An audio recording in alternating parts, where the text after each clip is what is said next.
Oh boy, here we go. Episode 115. Yeah, let's do it.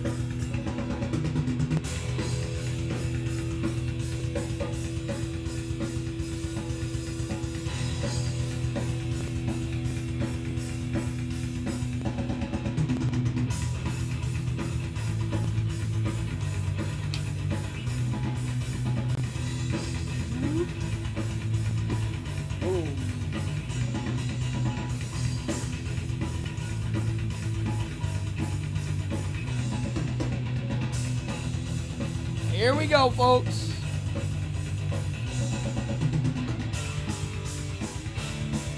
Happy Monday.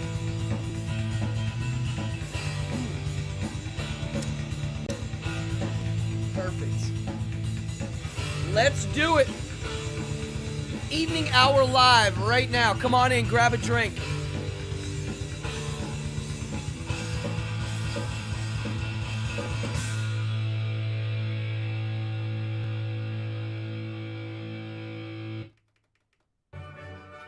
There we go. Love it. Hello, everybody. I see a crowd in here. We got William. We got Lilith. What's up, Lilith? Eric, Achilles, Dan. What's up, Dan and Jason and everybody? We got Ruby. Who else is in here? I mean, we got a great group already. I love it. Oh, we got a new person in here. Necro Noise. What's up, brother? Do I know you or not? Sometimes I know people and I don't recognize their name. Come on in. Oh, my sister's in here. What's up, sis? Wow, let me turn this down. I got lots to say tonight. First of all, happy Monday. This is Evening Hour Live, episode 115. Let me know if I'm sounding all right. I think I am. And it's live. So that means chat. And that means below in the chat, we have a very chatty group, and I encourage it. So introduce yourself, say hello. There's Mr. Christopher. Hi, what's up, brother? Howdy. Cheers to you. Yeah, so it's chatty. Say stuff. Why? Because not only is it more fun, you get points. Yeah, you get points, and you can spend points. All of that's in the description. What else before we get to some meat? I have lots to say. Today was actually going to be a wild card where I just let it rip, and then things fell into place. Yeah.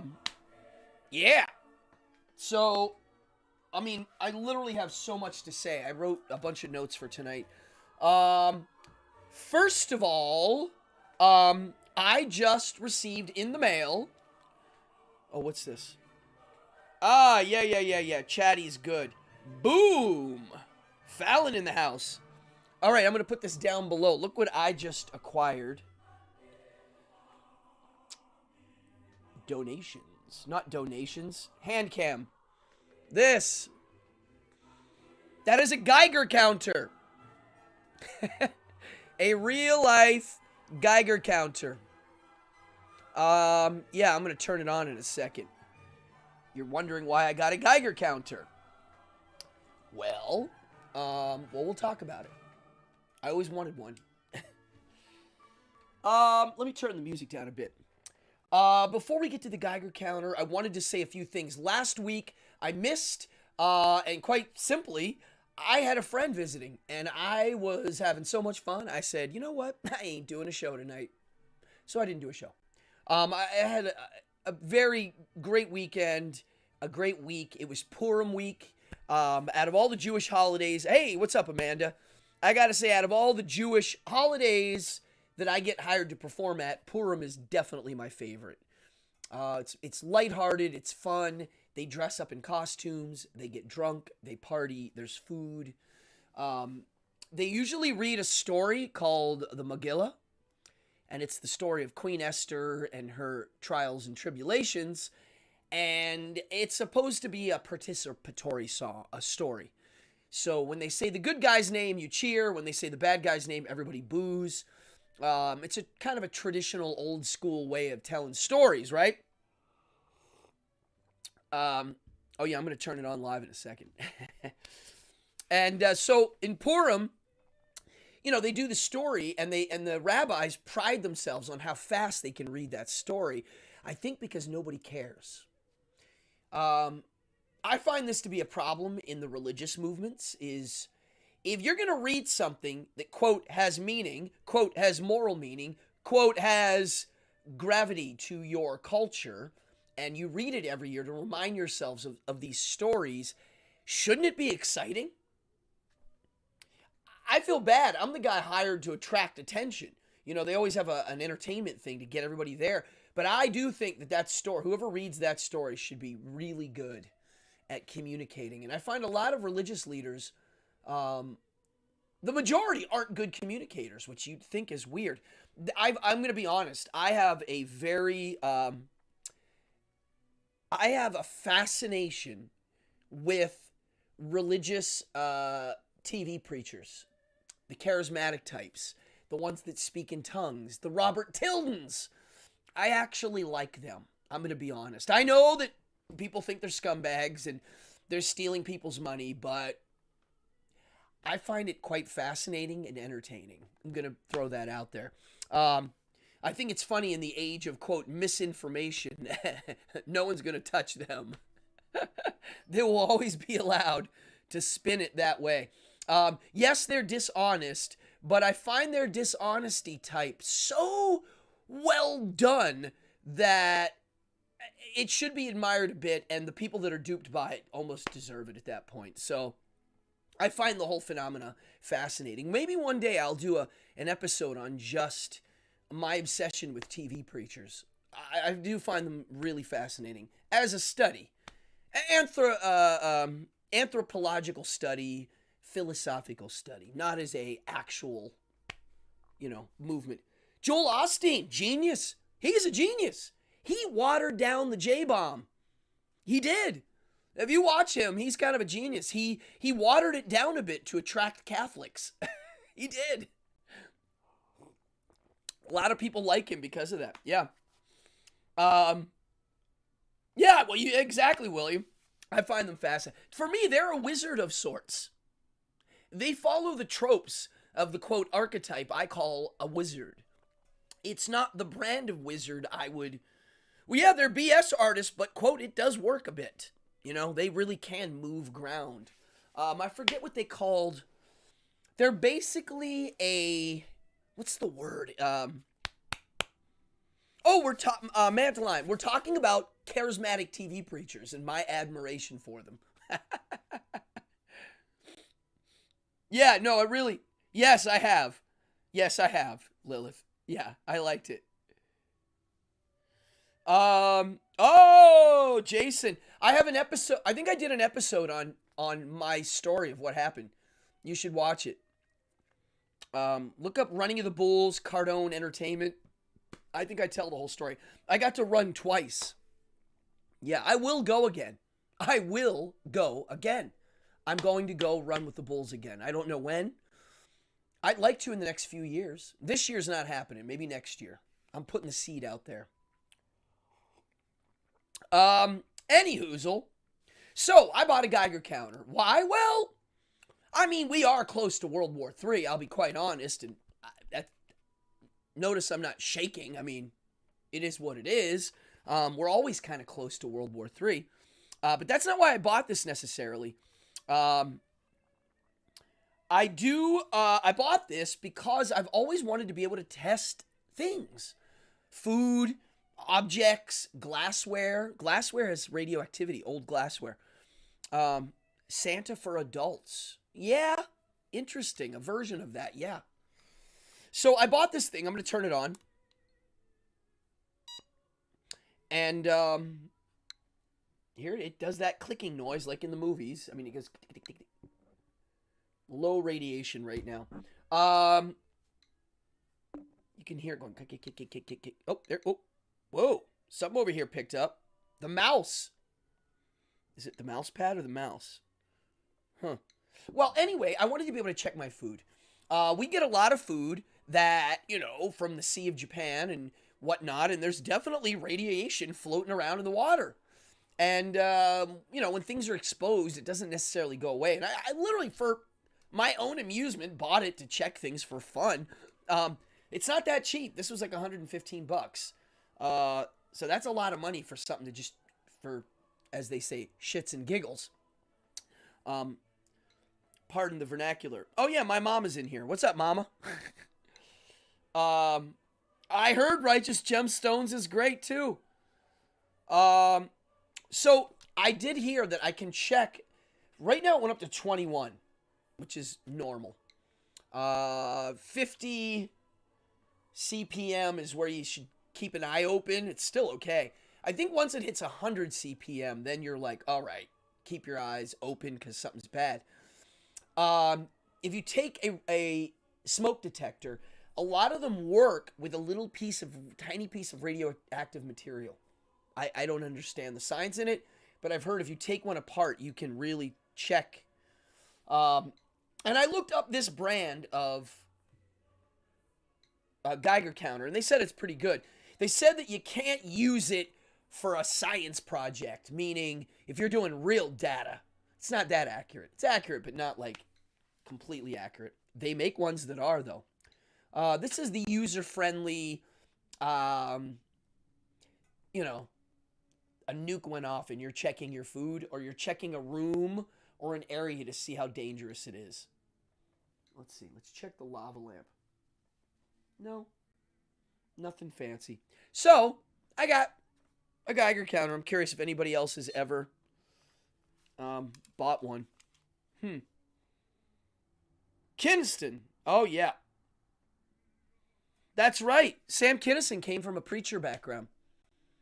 Yeah, I forgot about that. Yeah, he's definitely great. I do like him. What else? Oh, yes. As you know, I don't watch much anything on television.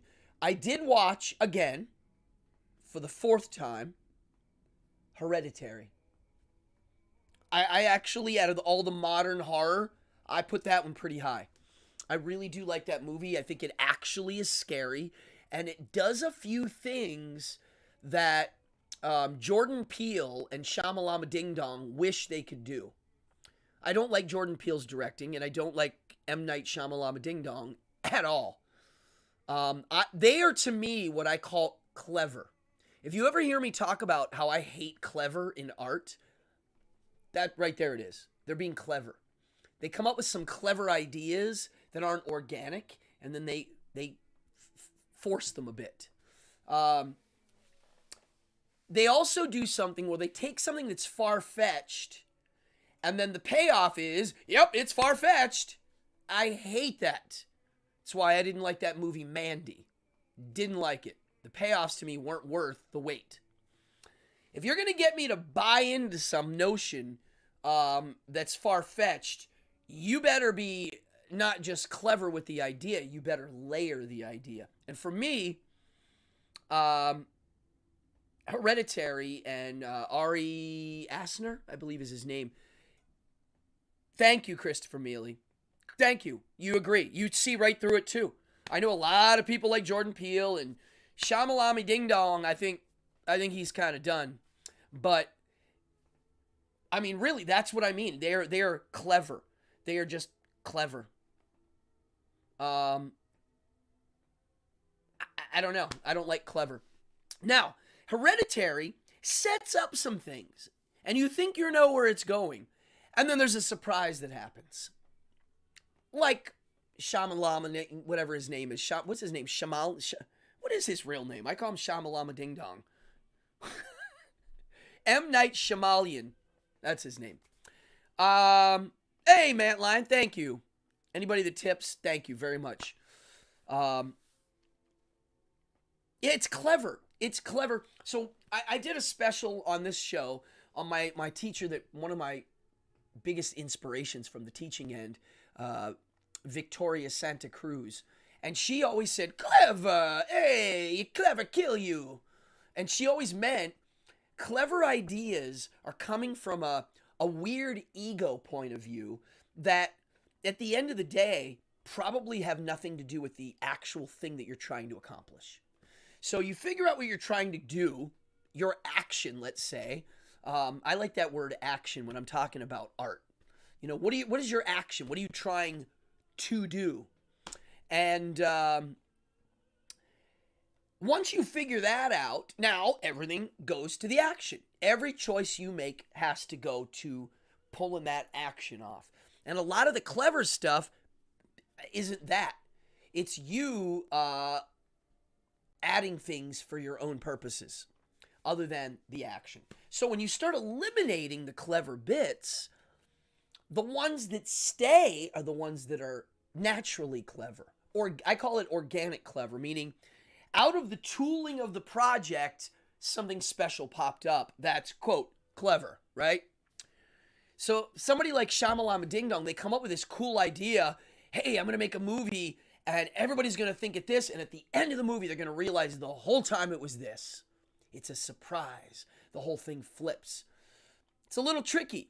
To me, it's like a magic trick. Whereas if everybody sees where the end is going before you get there, there ain't no magic trick anymore. And it again, what's the point? I don't know. And then he did it all the time. Shyamalama Night. He every movie was that. It was like you're waiting for the big surprise. Jordan Peele, the one Get Out, Let Me Out, I can't remember titles anymore. My problem with that, I just thought the, quote, surprise not only was far-fetched, but completely illogical to their premise. They were trying to set up this kind of a racist-y premise with this horrific thing that happened, and it made no sense. No real racist would do what was happening. And on top of it, it was so ridiculous that the seriousness that I guess the director was trying to pull off was gone. I lost it. I felt it's no longer serious. It's so silly. It's such a silly, in a 30-minute Tales from the Dark Side, okay, I'll put up with a silly plot twist like that.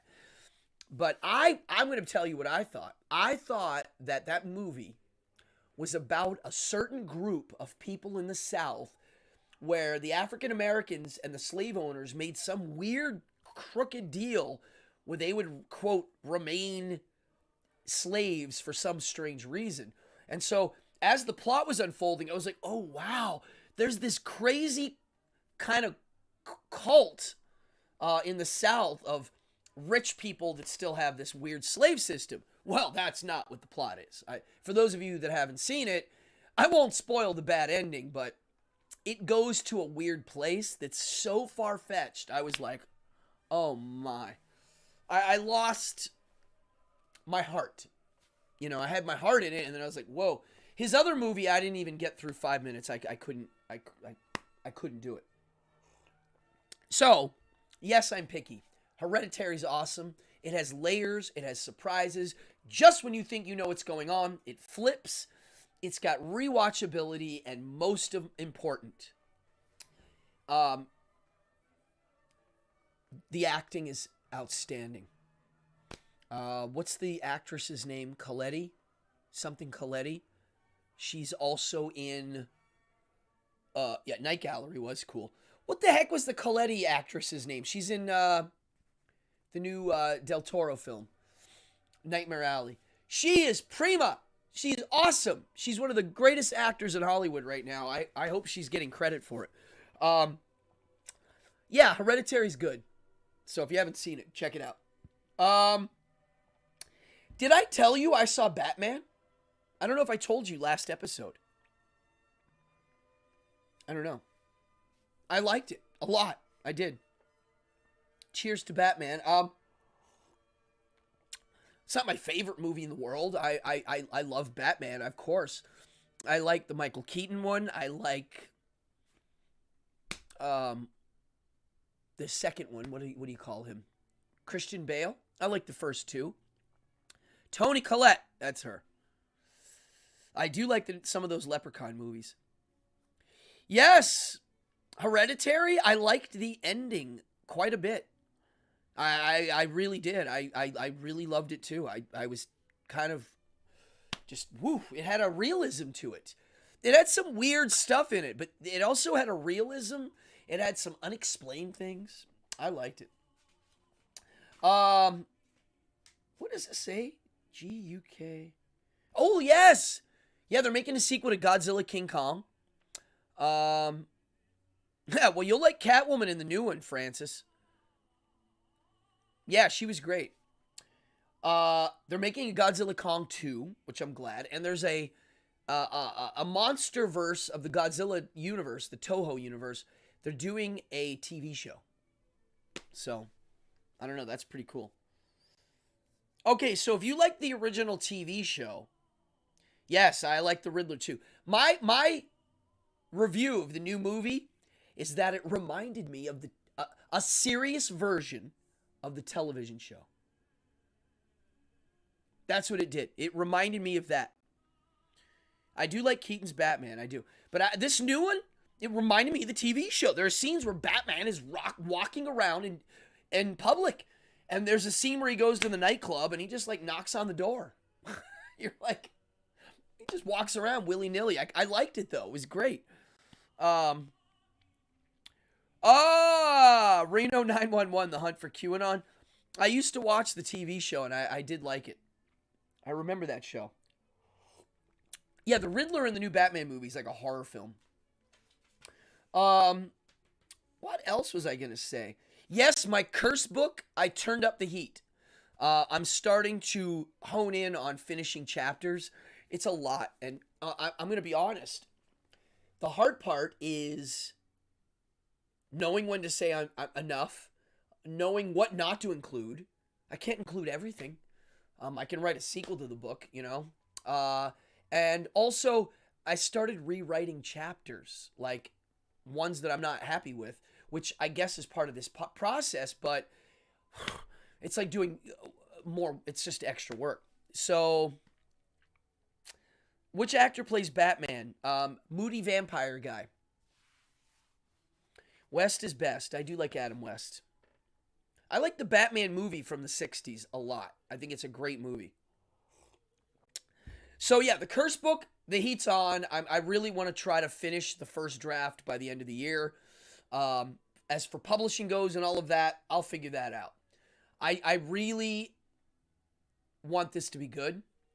I want it to be sound and secure in its philosophy, per se, which is not easy. So yeah, anybody that doesn't know, I'm writing a book on the art of cursing. And that is, history of it, legalities of it, but mostly my take on it, my personal take on it, my experience with it, my experience seeing it and being a part of that energy, I'll call it. It's a lot of words that I want to use there, but it's just too much.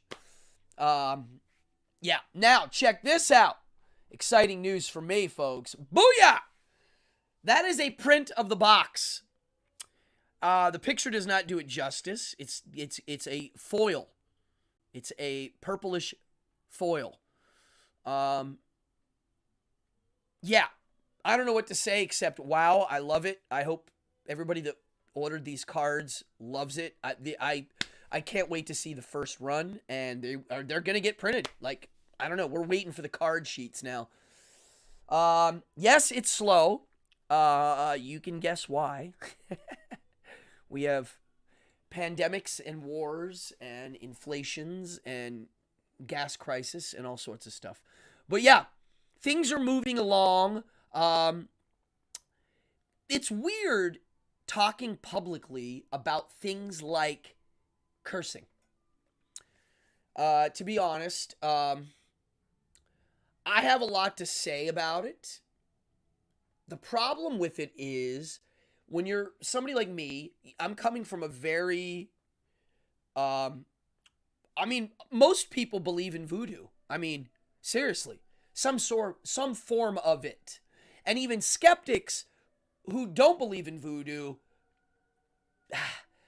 I could argue they still do because of the framework of reality in which they are moving around in.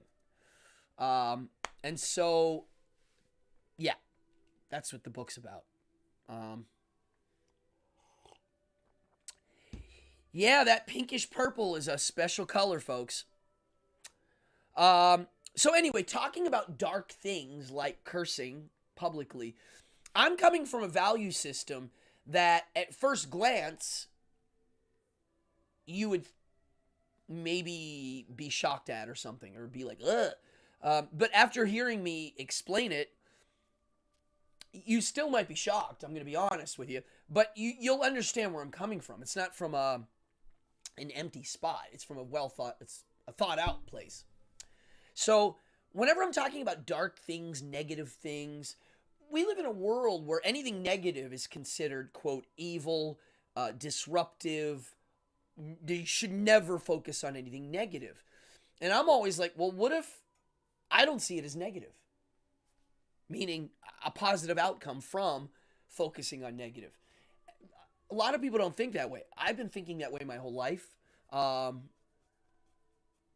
Also, some things people deem negative, I completely deem as positive. The complete flip of it. And yes, they won't understand. They'll be shocked. But if they were able to listen to my reasoning of where I'm coming from and my story, yeah, maybe they would understand. So I'm learning how to move through some of these things so that people understand it and it's something that you can chew on, if that makes sense. Hey, Peter. So on that note of a philosophical notion of writing, I discovered a few things. First of all, I'm still in my Friedrich Nietzsche hole, all the way. I am more than halfway through Thus Spoke Zarathustra, and I'm loving it. I will say the middle got a little dull, but I see where he's going. It's starting to pick up again. Makes sense. But I found something a lot of you might be interested in. If you're interested in reading philosophy and you like to delve into this Friedrich Nietzsche guy, it's a little tricky.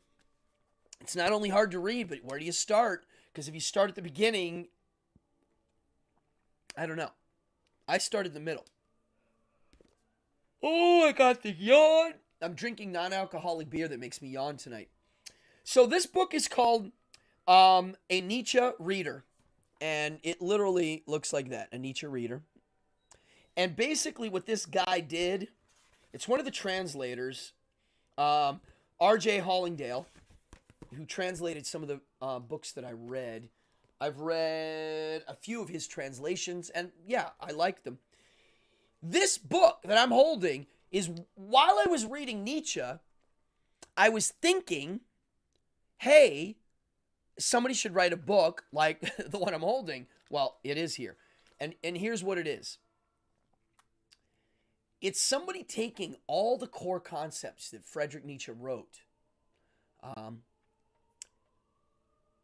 Eternal reoccurrence, will to power, him shitting on philosophers, what other concepts? All of his major concepts. And taking his entire body of work and pulling the parts that explain each one of those principles. Because his work, the problem with it, and not the problem, the genius of it, is that he's fractal in nature. You take one line out of any one of his works, and you can kind of find the summary of all of his works. At least that's what it looks like. Some of his early stuff, he ain't there yet. He doesn't have will to power formulated yet. He's getting there, right? But it's still there if you look close. To me, that's what makes good art, is consistency in its, quote, vibe. And he's consistent with his themes and vibe. And so this guy, which is a hard gig, kind of pulled it out and put... So one of the things that I thought was very clever in this, in smarty pants, is the preface is also Nietzsche's taken from his works, and they are things about a preface. So how to read his work, the art of a preface, what it means, That's what the preface chapter of this is. What Nietzsche had to say about the preface. Yes, Dan, this is neat. You might like this. The first preface, preface 1, and it also tells you where he took it from. So preface 1 comes from Assorted Opinions and Maxims, which was published in 1879. And it was a supplement to Human All Too Human. So this is from the supplement to Human All Too Human. Dangerous books, period. Somebody remarked, I can tell by my own reaction to it, that this book is harmful. But let him only wait, and perhaps one day he will admit to himself that this same book has done him a great service by bringing out the hidden sickness of his heart and making it visible. That's preface 1. Awesome book. Highly recommend it. So, where does that lead? Well, that little essay opens up a can of worms to, and he goes on a little bit later. Writing to exclude. Literally, writing to weed out people. So that it's over certain types' heads, almost making fun of them. And only certain types read it. Now, Nietzsche died poor, didn't make any money writing, and you could say he was a failure, right? People would say that to that type of person alive today. Somebody who's alive today that's that brilliant writing has a small audience. Yeah, they'd be like, he's a loser, he's a failure. Yet, 150 years later, there's like umpteen scholarly amount of hours of work put into the man's work. I mean, it's a joke. It's crazy. Good question, Dan. Read that first. Here's what I've been telling people to do.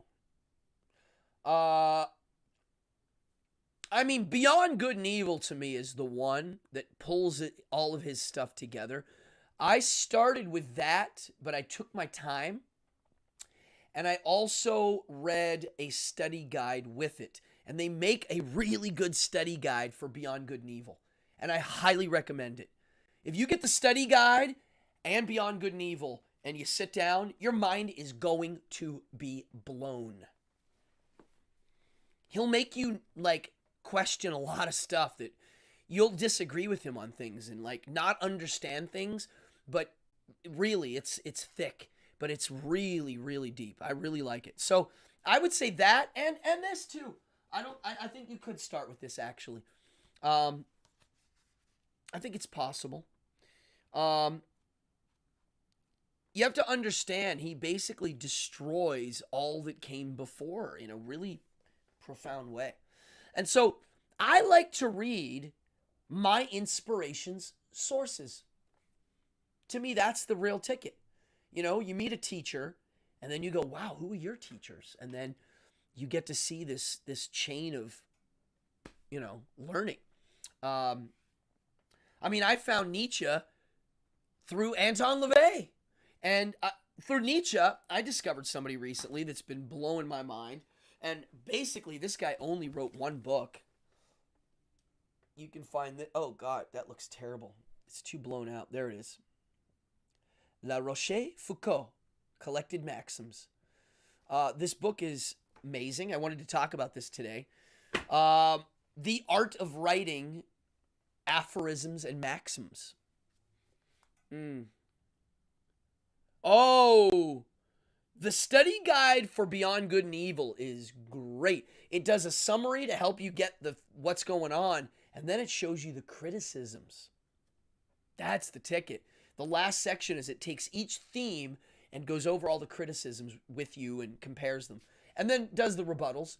It also has a glossary to, you have to understand, Nietzsche doesn't use big words, but he redefines them, and he expects you to know what he's talking about. He doesn't explain it. So that's why you gotta, when you read his work, the more you read it, the more doors start to unlock. You start to realize a lot. But this guy right here, I wanted to talk about him. I think you'll like him. I didn't know so much about him. I heard the name. Francois De La Rochefoucault. And I believe I'm pronouncing that right. Francois De La Rochefoucault.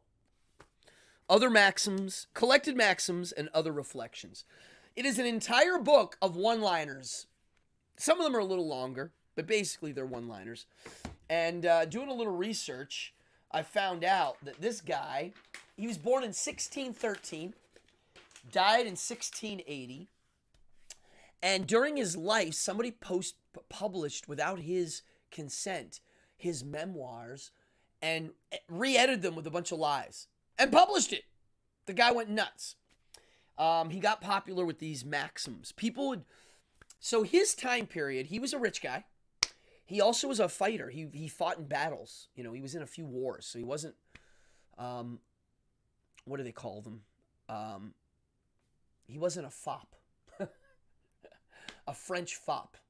Makeup with the beauty mark. He actually fought in battles. But he hung out at salons. And a salon it was a thing that artists would do. They hang out in a small group and show each other their work and criticize and critique. I've been in many salon situations. I got to be in a famous salon, Louise Bourgeois. Her salon that she had in Manhattan.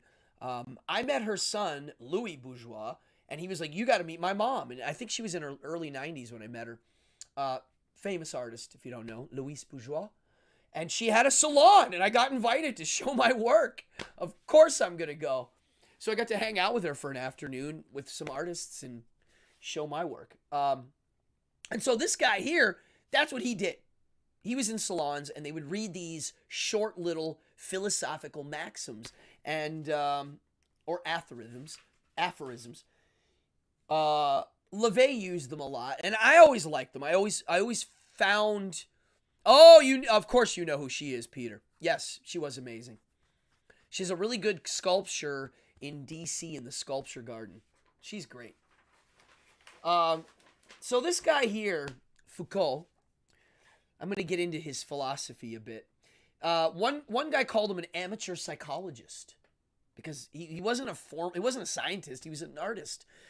He commented on human psychology in a very profound manner. He observed humans and made reflections, and let me tell you, they're not pretty. Nietzsche probably discovered this guy through his love of Schopenhauer, because I believe Schopenhauer mentions him. Louise Bourgeois, yes, she's very well loved. So, one of the reasons Foucault attributed to man's doings, his engine behind his action, would be what he called vanity or self-love. Right? Makes sense. I'm going to read some stuff in here that he wrote. For instance, this quote here. This is the opening of this book. Originally, they changed it a few times. It was published 4 times in his own lifetime. So, our virtues are most frequently vices disguised. Wow. So he's really doodling on virtue right there. So self-love is what he thought was this vanity of sorts that was our drive. And so early Friedrich Nietzsche, you'll see him say that. He doesn't have his formulation of will to power. Nietzsche then refined it even more and said, no. Yeah, vanity, great, you can call it that. You can say it's self-love. But what is self-love? Let's go one more step. Why are you fluffing your own self up? What is that doing? Well, it's your will to power. That's the end goal. Will to power. You are overcoming something to become more powerful. And through self-love, admiration, fluffing your own ego, it's pushing you up. It's the observation, too, that all good deeds might be that, too. Meaning, somebody helping somebody's literally fluffing their own ego by doing it. So check this out. Yes. So in this theory, virtue, valor, these words, valor, they became nouns. Like they're a thing to have valor. You know, it's a thing that exists. But if you look at like some of these virtuous things, it's a little bit of a circular logic. And so that's why the Nietzsche one, will to power, is kind of cleans it up a bit. So I wanted to read some of his stuff here because my listen to this. It's so simple. This is not a complicated book, but here's a good one. This is 114. Nothing can comfort us when we are deceived by our enemies and betrayed by our friends. Yet we are often happy to be deceived and betrayed by ourselves. I talk about that a lot. That's something I think about a lot, is how often we cheat ourselves, and it's okay. It's really wild. Well, there's reasons for it. Okay. Here we go. This is very Friedrich Nietzsche here, even though this is many years before. To know things well, we must know the details. And as they are almost infinite, our knowledge is always superficial and imperfect. Oh, listen to that one. That is a giant one. I could do a whole episode on that, and I have, I think, done entire episodes on just that notion. I'll read that one again. It's so damn short. To know things well, we must know the details, and as they are almost infinite, our knowledge is always superficial and imperfect. Wow. Yeah. Yeah. I wish more people would understand what that means. Literally, I could do hours and upon hours of discussion on just that thought. Yeah. Everybody thinks they know what's going on. And you don't. And even if you do know what's going on, you still don't. There's still layer upon layer upon layer of things that are just... This is why I don't comment publicly on a lot of things, because my answers are too detailed. And if I answer it, well, I'm on these people's team, or I'm on that team, or I think this, I immediately get put in a box, and everything attributed to that team gets slapped on. And I don't like that. I don't like that. So that's why I do try to stay away from certain subjects, just because I don't have the time to explain it. I have such a long answer. Oh, yeah. Here.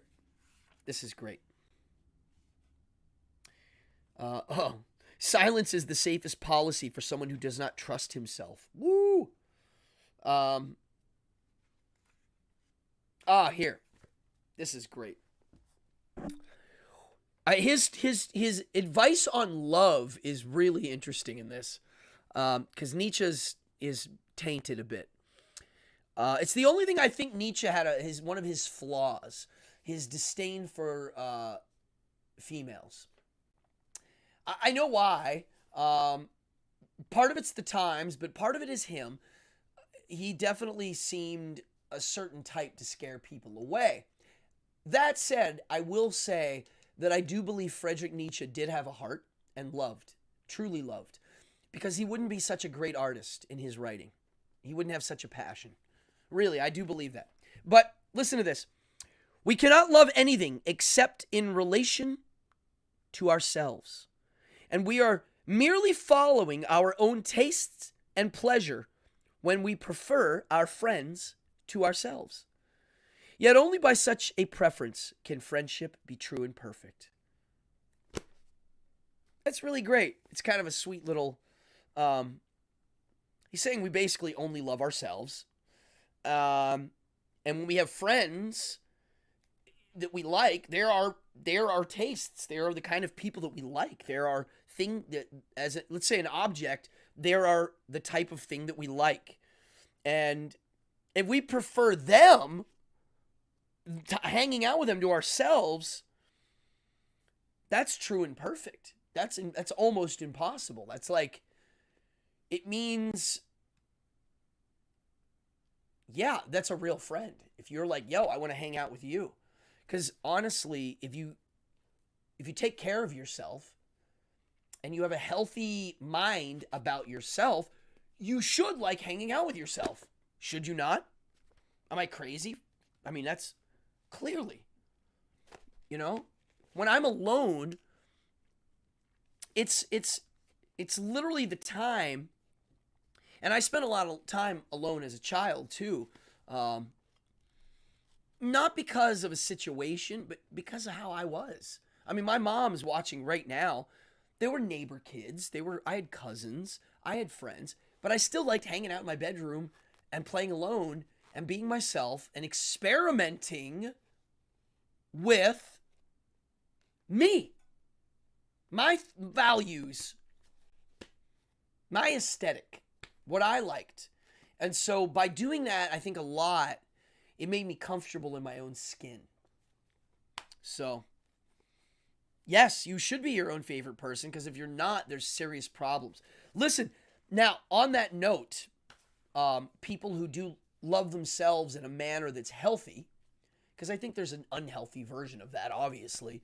But whenever you're betrayed by somebody you trust, and you are the type of person that has a healthy relationship with yourself, sometimes, and this is me, you feel like you betrayed yourself. And it's very hard to forgive yourself for those reasons. It's a self-embarrassment is the worst one. And so if you've made a mistake in judgment and you're mad at yourself, the people that spend quiet time sometimes suffer a lot more. They do. And so it might require a little more effort to iron out the kinks in the problem. Does that make sense? I hope that makes sense. It's a little hard of a notion to describe. I hope that makes sense. So yeah, being with yourself is literally one of the most ultimate places to learn. Ooh, this is interesting. If love is judged by most of its results, it is more like hatred than friendship. Love is like fire. Love, like fire, is sustained only by constant motion, and it ceases to exist when it ceases to hope, to fear, or fear. I'll read that again. Love, like fire, is sustained only by constant motion, and it ceases to exist when it ceases to hope and fear. Now, what I find fascinating about a lot of these love quotes, and I think somebody today posted online something about love is literally just a chemical reaction. Now, to the idealist, white light, spiritualist types that will say love is the answer to everything in the universe, well, okay, they've made love into a noun of sorts, or a thing, which is fine. You can do that. I make nouns of things all the time that aren't. But at the same time, what we don't realize, because we evolved not to realize it, is when you fall in love, there's a hardwiring and a chemical process behind it. It could sound cold and callous to just dismiss love as, it's a chemical process. But it is. It doesn't mean it's bad. It doesn't mean I can't, quote, artistically romanticize it. Of course you can still do all of the above. But, Peter has something good to say here. I'm gonna read that out loud in a second. But yeah, I mean, yeah. Let me read Peter's thing. This is, when you hold yourself, this is Peter Benedetti talking, and you should follow him on Instagram. He's an amazing artist. Peter Benedetti. When you hold yourself to a higher standard, you tend to take things more seriously when you feel like you've been led astray. Yes. Because your pride is in making good decisions and being successful with them. You do get a pride factor in that. And then when you make a decision, and in my situation, some of the decisions I might have made that I was upset at myself for, I can clearly now look back and see me lying to myself about it at the time. and ignoring details to satisfy a different part of my drive. I let a drive win that I normally wouldn't let win. You know? And so, yes, if you're holding yourself to a higher standard, yeah, you're going to be mad. What's William saying here? My ex used to have say, love doesn't pay the bills. Yeah, well, it's true. Now, back to the topic of love. I think what he's saying here, when he attributes love and hatred to be very similar, it's because of the extreme of the emotion. Love, to me, is a flush of a type of a dopamine chemical vibe, the bond chemical. I've heard that people are producing less dopamine these days. Maybe we're evolving to have less. Maybe that's why teenagers aren't, quote, dating as much or falling in love as much. It also might mean why sexual relationships these days seem to be pretty open-ended and not as bond-ish. It could be a pure chemical thing. It could be the diet we have making it that such. But it is some sort of a chemical bond. I mean, there are certain types of people that don't bond with other people. Do they not love? I don't know. I can't speak for them, but maybe they don't. Maybe it's a different thing. But we've all, I don't know. I've been in love, and when you're in that vibe and it's deep, it's a drug. I mean, literally a drug. And when you're young, it's even stronger. At least for me it was. And I think somebody posted today about it being literally your brain pumps more of the drug when you're younger, which makes sense, right? Hence getting married later and more divorces. Yeah. Yeah, when a friend disappoints you, when a friend disappoints or you catch a friend lying to you, let's just say, because that's the one that's really like, it really, to me, is the saddest of all. Because a friendship, to me, is the highest of all. It's the highest. Somebody said, if you could do anything, what makes you the happiest person in the world? Somebody asked me that right now. So go ahead, ask me. What makes you the happiest person in the world? Good conversation with my friends and family. That's it. 2 days ago, yesterday morning, I woke up. It was a beautiful day. I went to the beach. I'm sitting there. My friend, when I sit on my beach, people walk by and we all know each other. We all live, it's our backyard. And a friend of mine walks up and he has his dog. And him and I tit for tat online with philosophical things. If you read my posts, I believe he comments on Facebook. He'll jab at me a bit to get he'll rebuttal some of my claims, which I'm not claiming anything usually, but whatever. But I like it. And so we were sitting on the beach the other day and we went way down a Friedrich Nietzsche hole and it was fantastic. And I looked at him and I was like, we could do this for hours without stopping. And he's like, yeah, I know. And I was like, yeah, isn't this the greatest thing? And he's like, yeah, it is. Like sitting around and talking about the nature of reality. I don't know. It's the thing I like most. And so the thing I like about maxims and this guy who I'm a huge fan, immediately, I'll burn through this book, but this is one of those ones that I will be going back to for literally the rest of my life. Rochefoucault. It's one of the longest names. The art of writing a maxim, to me, is interesting because I'm going to end on this note. It goes back to me talking about the clever thing and M. Night Shyamalan Ding Dong and people trying to be clever. When you write a one-line thought, idea that's supposed to have some sort of philosophical notion inside, think of the amount of editing that's involved. Every word has to be meaningful and not, rewind. People comment on Facebook and on Instagram, but when I write, I don't put paragraph breaks. Fair, it's harder to read. But the reason is I don't have a lot of room. I only have a certain amount of words, and I don't put the breaks because it eats up a lot of words, actually. So I already start, I write, and then I edit it down. The editing process is the key. Eliminate, eliminate, eliminate. I forget who said that's the key to art. The key to good art is like, yes, almost like a high. Eliminate, eliminate, eliminate. Get rid of things that don't need to be there, which are most likely the clever. And so imagine writing these one-line things where I'll write 10 lines or 20 lines or let's say a paragraph, and you're like, yeah, you have to hone it into nothing. You know, you have to make it one line. That is a skill. It's not easy.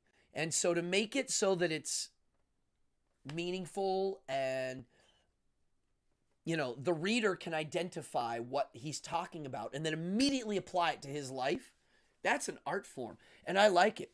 The first time I saw aphorisms that I really liked, Anton LaVey.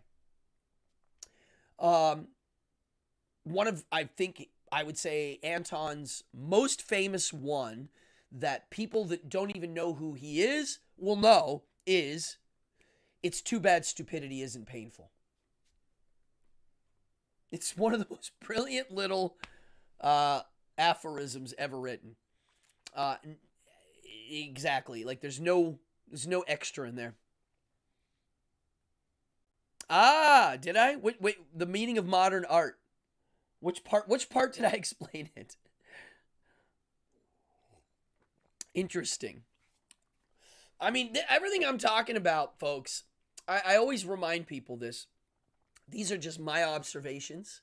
I don't think anything I do ever is good for anybody else but me. It doesn't mean it's not good for anybody else, but I'm just saying I don't know. So things that I say, abstract expression. Oh, okay. Really interesting. Interesting. I didn't know that. Peter, there's one famous artist that said that. It was a lady, and I don't remember. Hey, Mad Morales from Spain. Do I know you? Have we met in Spain? I'm curious.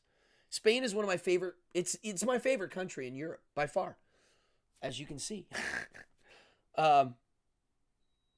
Interesting. Well, I always thought when you eliminate it, okay, you'll hear me say this a lot. You know, KISS. Keep it simple, stupid. So a famous magician wrote an essay on that, and he said, all right, first of all, get rid of the word stupid, because it ain't stupid, keeping it simple. But what is stupid is the word keep. Keep it simple. Bad. It implies no work. Make it simple is what it should be. Ah, right. Yeah, I know. It's a famous quote. It's like, the secret to good art is eliminate, eliminate, eliminate. But I don't know who said that. I'll look it up later. Okay. What city are you in, Mad Morales? I'm curious. I've been pretty much everywhere in Spain. North, south, east, west. I spent a lot of time in the Basque region. And I've performed there a bunch, actually. I'm curious of what city you're in. I will return to Pamplona. Maybe next summer. The problem is it's in the beginning of July. And that is a high holy week here at Rockaway Beach. Yeah, I'm just curious of what city you're from. It takes more work to write less. Correct. 100%. How about... Oh, Anton LaVey teaching and talking about. Mallorca. I've been there. Mallorca. No, I have not been there. That's the island. I've not been there. I want to go there. There's a few little islands off the coast I've heard about. No, I've not been there. I've heard about it. It sounds truly magical. Anybody who's never been to Spain, wow. Great country. The people are friendly. The food is great. They party all night. They love rock and roll. They drink wine, smoke pot, stay up all night, and then get up and go to work like that. The book I held up, Collected Maxims. La Rochefoucault. Highly, highly, highly recommend it. Highly. It's easy to read. It's like bam, bam, bam, bam, bam. This is like one of those you could pick it up and just pick one every day and read it and be like, wow, that's cool. I see why Friedrich Nietzsche liked this. It's because the guy was being honest. He wasn't candy coating love. He wasn't candy coating our behaviors. And I want to end on this note because I could talk all night about this.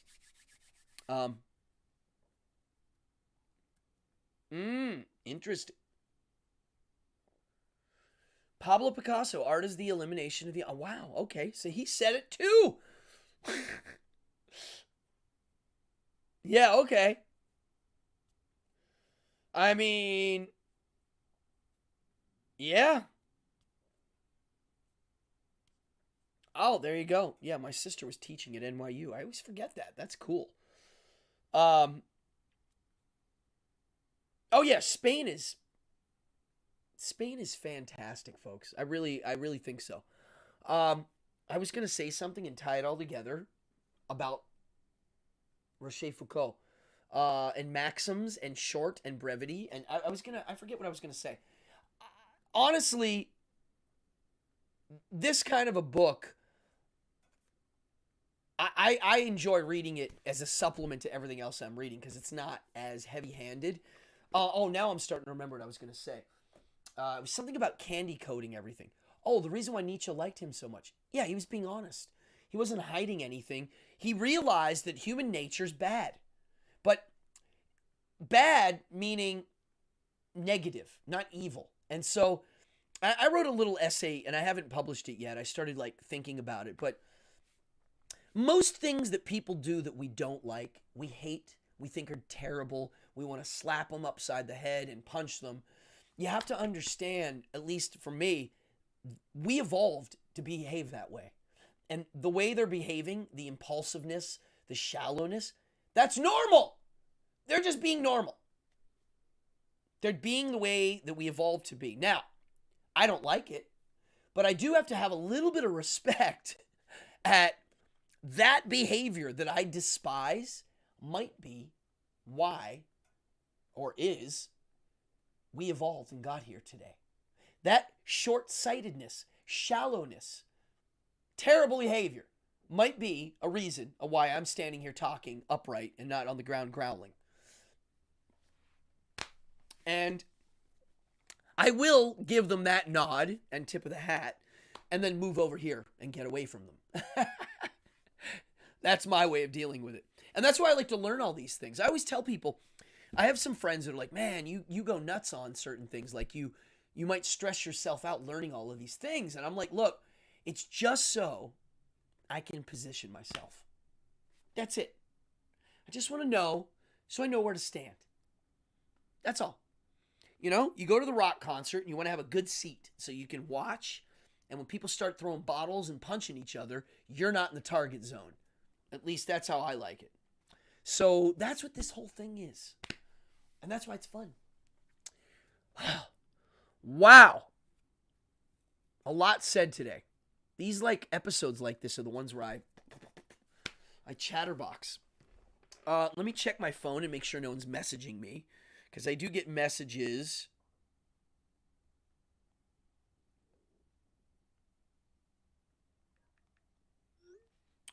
I got one message and it has nothing to do with this show. Folks, if you're new to this channel, hit that like, hit the subscribe. I'm trying to get subscribers. It is so hard to do. The least you can do if you enjoyed this show is just follow the channel. Hit the subscribe, hit the notify bell, which helps too. And if you donate, that's cool too. Thank you, William. I really appreciate it. You were here in the beginning. A lot of you were. A lot of people that are in this show watching right now have been, where's my camera? Have been watching since I started. And that means a lot to me, and I will never, take that for granted. I really do. That means a lot, and I'll always try to deliver the goods and make these episodes have some sort of juice. And again, this is just a discussion. We have fun. If I stimulate you to go read on this stuff, awesome. If not, that's awesome too. You can just watch the show and chat, and that's it. Thank you, Lilith. Thank you, brother, Mr. Mealy. Come visit. There's a lot of work to be done. It's spring. I last night rang my gong. I made some projected goals. I also acknowledged things that I accomplished. And I acknowledged weaknesses that need to be worked on. And I rang the gong, and here I am, and we have summer on the way. And on that note, I'm going to bounce out. Thank you, Peter. Thank you, Amanda. With everybody in here, I love you all. Sherman, I'll see you tomorrow, Sherman. Yeah, this is episode 115. My name is Adam Cardone. This is Evening Hour Live. And we're on YouTube. And so I'll see you around. Everybody, party on. And yeah, I'll see you here. I don't know if I'm going to be doing any Instagrams this week. I have a kind of a busy week. Next week, I'm back here. Monday. Party on.